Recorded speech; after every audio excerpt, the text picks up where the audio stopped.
Une drôle de question pour commencer. D'après vous, pourquoi les figues devraient être interdites aux végétariens? Eh bien, à cause des cadavres de guêpes qu'elles ont toutes forcément hébergées un jour, y compris celles que vous avez mangées.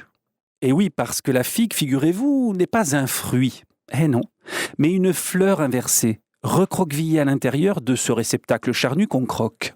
Et puisque c'est une fleur bien cachée, qui vient la polliniser? Eh bien, une guêpe minuscule, la guêpe du figuier. Habituellement, elle entre dans les figues mâles du figuier mâle qu'on ne mange jamais. En pénétrant à l'intérieur, elle se casse les ailes et les antennes, puis pond ses larves. Naîtront ainsi de petits mâles sans ailes, dont le seul but dans la vie, accrochez-vous bien, est d'inséminer leurs sœurs et de leur creuser un tunnel pour qu'elles puissent sortir du nid. Eux, les pauvres, ne verront jamais la lumière du jour et meurent aux côtés de leur mère.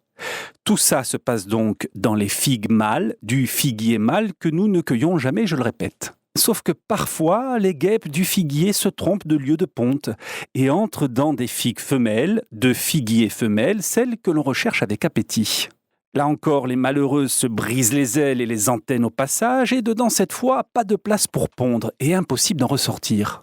Nos guêpes, nées dans une figue mâle et donc chargées de pollen, vont alors mourir sans pouvoir donner la vie. Mais permettront aux fleurs, leur servant de cercueil, de faire naître leurs fruits. Ce sont les petits pépins, des akènes, qu'on se mettra bientôt sous la dent.